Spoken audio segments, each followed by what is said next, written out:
आवाज़ें आ रही थी। हमने पूछा तो मालूम हुआ कि उस नौजवान का कल गुज़िश्ता इंतकाल हो गया। हमने पूछा कि उसका गुस्ल मय्यत किसने दिया था, उसको बुलाया गया। हमने उससे उसके नहलाने और कफनाने की कैफियत पूछी। उसने कहा कि उस नौजवान ने अपने मरने से पहले मुझे एक पर्चा दिया था और ये कहा था कि जब तू मुझे नहलाकर कफन पहनाए तो ये पर्चा उसमें रख देना, यानी उसके कफन के साथ रख देना।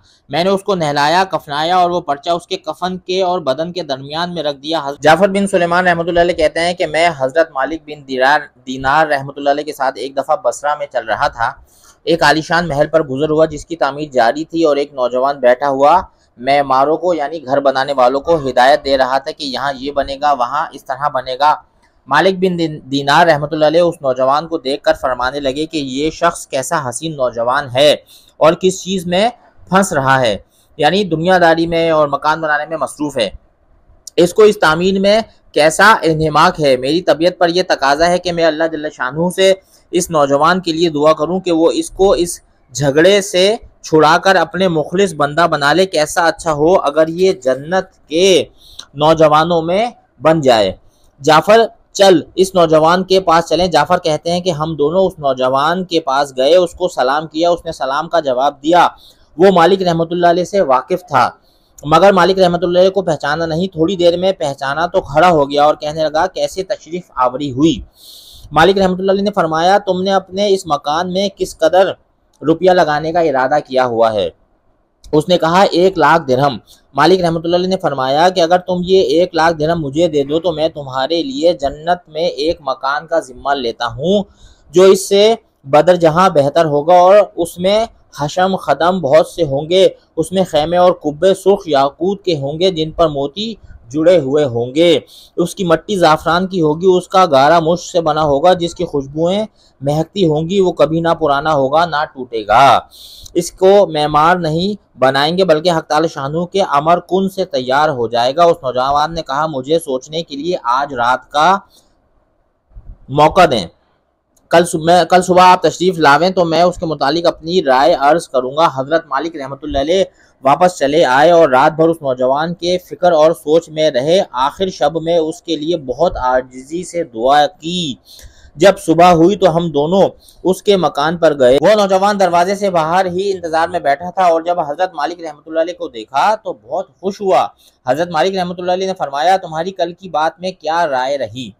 उस नौजवान ने कहा कि आप इस चीज़ को पूरा करेंगे जिसका कल आपने वादा फरमाया था, यानी जन्नत के वो इनामात जो हज़रत मालिक रहमतुल्लाह अलैह ने उसको बताए थे। हज़रत मालिक रहमतुल्लाह अलैह ने फरमाया, ज़रूर। उसने दराहिम के तोड़े सामने लाकर रख दिए। दराहिम यानी पहले जो है वो डॉलर और पाक रुपीज़ नहीं धर्म चलते थे, तो वो धर्म जिससे 1,00,000 धर्म जिससे वो मकान बनाने वाला था वो उसने सारे के सारे दे दिए मालिक रहमतुल्लाह अलैह को और पेन लाकर रख दिया पर्चे के साथ। हज़रत मालिक रहमतुल्लाह ने एक पर्चा लिखा जिसमें बिस्मिल्लाहिर्रहमानिर्रहीम के बाद लिखा कि ये इकरारनामा है कि मालिक बिन दीनार रहमतुल्लाह ने फ़लाँ शख्स से इसका ज़िम्मा लिया है कि उसके इस महल के बदले में हक़ ताला शानू के यहाँ इसको ऐसा ऐसा महल जिसकी सिफ़त ऊपर बयान की गई, जो जो सिफ़ात उस मकान के ऊपर गुजरी वो सब लिखने के बाद लिखा मिलेगा, बल्कि इससे भी कहीं ज़्यादा उम्दा और बेहतर, जो उम्दा साए में हक़ ताला शानू के करीब होगा। ये पर्चा लिखकर उसके हवाले कर दिया और 1,00,000 दिरहम उससे लेकर चले आए। जाफर रहमतुल्लाह कहते हैं कि शाम को हज़रत मालिक रहमतुल्लाह के पास उसमें से इतना भी बाकी ना था कि एक वक्त के खाने ही का काम चल सके।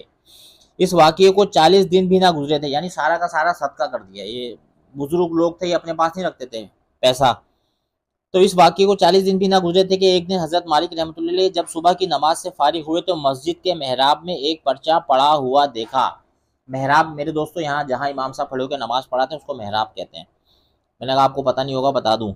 ये वही पर्चा था जो मालिक रहमतुल्लाह ने उस नौजवान को लिख कर दिया था और उसकी पुश्त पर बगैर रोशनाई के लिखा हुआ था कि ये अल्लाह जल्ल शानहू की तरफ से मालिक बिन दीनार रहमतुल्लाह की बारात है जिसमें मकान का तुमने, यानी उस पर्चा मिला मालिक रहमतुल्लाह को मस्जिद के मेहराब से और उसके पीछे लिखा हुआ था कि हमने उसको वो दे दिया।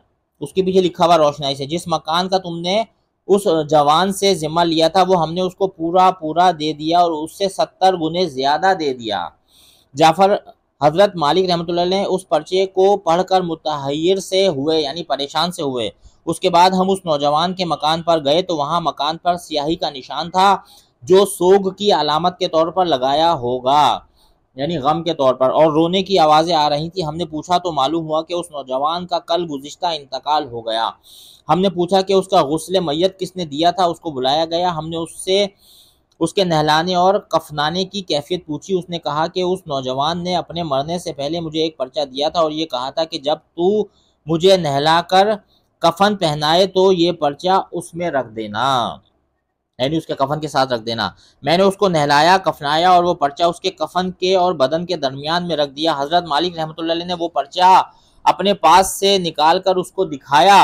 वो कहने लगा कि ये वही पर्चा है, खुदा की कसम, उस जात की कसम जिसने उसको मौत दी है, ये वही पर्चा है, ये मैंने खुद उसके कफन के अंदर रखा था। ये मंजर देखकर एक दूसरा नौजवान उठा और कहने लगा कि मालिक रहमतुल्लाह अलैह, आप मुझसे 2 लाख दिरहम ले लीजिए और मुझे भी एक पर्चा लिख दीजिए। हजरत मालिक रहमतुल्लाह अलैह ने फरमाया कि वो बात दूर चली गई, वो बात दूर चली गई, अब नहीं हो सकता। अल्लाह जल्ल शानू जो चाहता है वो करता है। उसके बाद जब भी मालिक रहमतुल्लाह अलैह उस नौजवान का जिक्र फरमाते तो रोने लगते और उसके लिए दुआ करते थे। नाज़रीन, बुजुर्गों को इस किस्म के वाक़यात बहुत कसरत से पेश आते हैं कि जोश में कोई बात ज़बान से निकल गई, हक़ ताला शानू उसको उसी तरह पूरा फरमाते हैं जिसको हुज़ूर सल्लल्लाहु अलैहि वसल्लम के पाक इरशाद में इन अल्फाज में नकल किया गया है कि बहुत से बिखरे हुए बालों वाले गुबार आलूदा लोग, जिनको लोग अपने दरवाजे से हटा दें और उनकी परवाह भी ना करें, ऐसे हैं कि अगर अल्लाह जल्ल शानू पर किसी बात की कसम खा लें तो वो उनकी बात को पूरा करें।